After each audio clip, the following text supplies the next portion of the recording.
Hi everyone, I'm Chef Susie with LearnToCook.com, and today I'm going to be making apple cake. I'm going to be making a simple mix by hand, and I'm going to be pouring it into this ring cake mold. So knowing that, let's get started.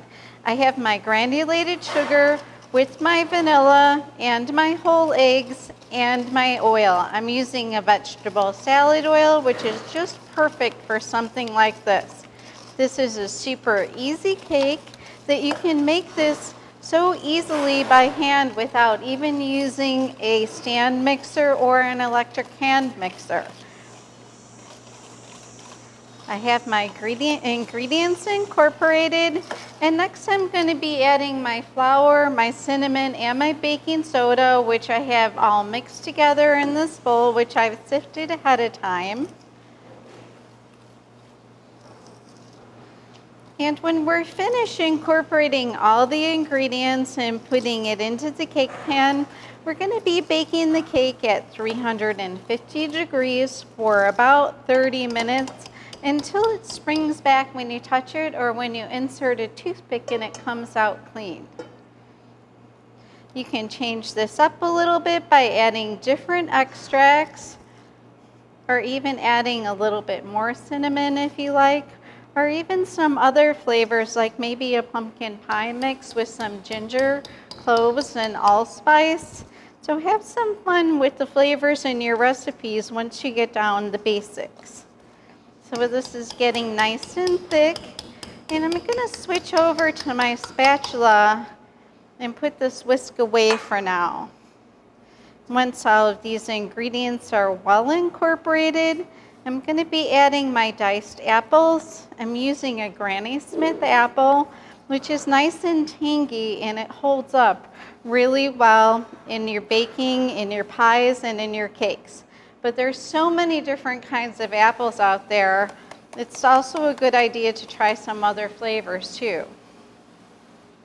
So I've got my diced apples. You can dice these ahead of time and put them in a little bit of water with some lemon juice, and this way they won't turn brown on you, and then you'll have all of your ingredients ready to go like I had here, and you can make your mix so easily. Now that all of these ingredients are well incorporated, see how easy it was? I just mixed everything by hand. Just going to be putting everything carefully into this ring cake mold, which I've sprayed earlier with some nonstick baking spray. And you can also use a regular square pan or a regular round pan. I like to use these ring molds for things like apple cakes and my pumpkin cakes too. But make sure that you're spraying your mold so nothing sticks when you take it out of the oven. So I'm just being careful to spread my batter smoothly so it's nice and even, and this way it's going to bake nicely for me. So I'm going to put this in my oven and keep an eye on it, and it should take about 30 or 35 minutes.